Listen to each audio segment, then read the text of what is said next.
Okay, so here is our math choices for this next year. I spent a lot of time trying to find the right math, a math that felt very similar to the Singapore math that they came from at Beacon Hill, but also involved a little bit more mastery and a little bit more manipulatives and games, and for my kids who tend to be more of tactile learners too. So the one I landed on was Math Mammoth. For a variety of different reasons. And I think I heavily researched about 3 different types of math. But what I like about Math Mammoth is these are extremely reasonably priced, and which is important for us this year because I need to kind of play catch up in some of the things that are taught in the 4th grade math as well as the 5th grade math. So I literally had to buy everything from 1st grade to 5th grade for the girls for math this year to teach them concepts that they haven't quite learned yet. But anyway, so it's very reasonable.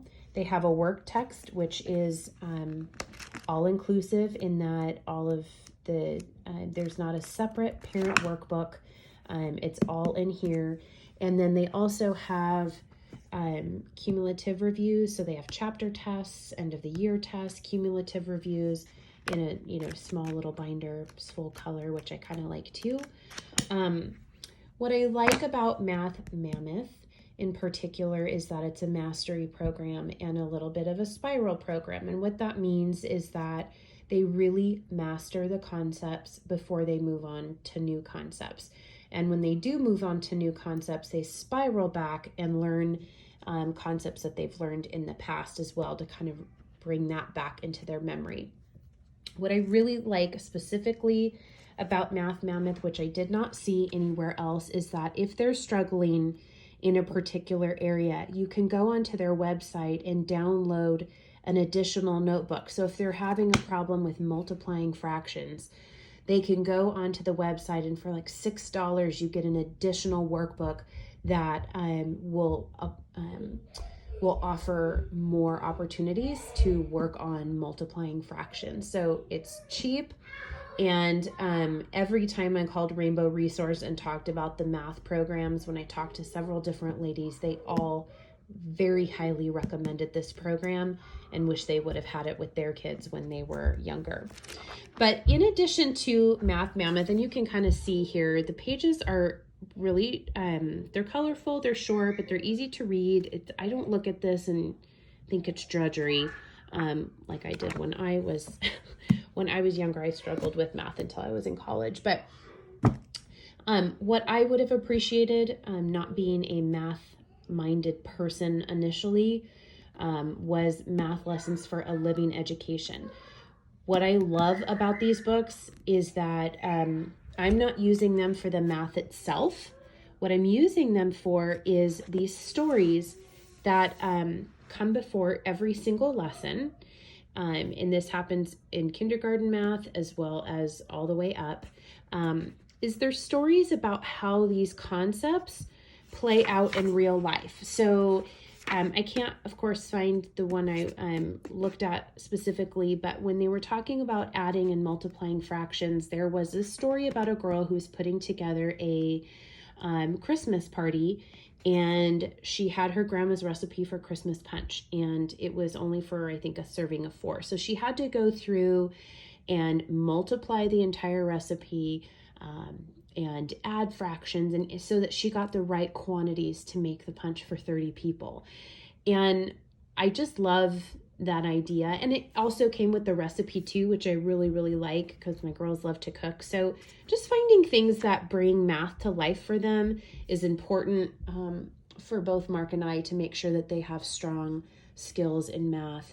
And that they master their concepts before moving on. So these books are also very reasonably priced. So we bought 1st through 5th grade too, and we're going to just try and match up the stories with the chapters we're teaching out of Math Mammoth. So that's what we're doing for math. What we're doing for history, so we signed up with Classical Conversations. I'm going to do a separate video about that. Both my girls came from Beacon Hill, which is a Christian classical school, which we love to death. And we love and firmly believe in the classical method of teaching. And in this cycle for Classical Conversations, they're learning about American history. So I wanted history to be really light and fun. And so I went with, it's called Our Star-Spangled Story by Knotgrass. And what I loved about these history books was that when you look at them, they're full of pictures. It's very easy text, probably too simple for Emma, but I'm really okay with that for right now. And what they do is they have, for every lesson, they have activities that you do, as well as reading literature that was either written in that time or written for that time. So not only are you reading the history, you're also reading literature and learning about history in that time as well. So there's a workbook, there's rhythms and rhymes and dances you can do, there's review questions, there's hands-on history ideas. And what I loved about this one too is that there's tons of crafts and art projects. It comes with, so it's a beautiful textbook, comes with the rhythms and rhymes. Hold on one second. Comes with timeline, which we also do in Classical Conversations, but it has a workbook. And so each girl would have their workbook and they answer questions, they write stories. They answer questions and they can draw pictures. And there's, these types of little quizzes and whatnot. And also what's really great too is that in the book, they'll have recipes that you can cook that were made during that time, which I think would also be really fun to kind of bring history to life. So I just loved this. I love that I have a whole, I don't have it with me. I have all the literature books that came, Farmer Boy is in them. Where did all those literature books go? Oh, hold on.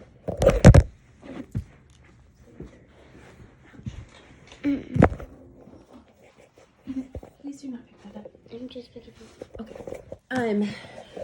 What came with it that we're going to read as we're going through it is Farmer Boy, Tolliver's Secret, Katie, The Years of Miss Agnes, Freedom Crossing,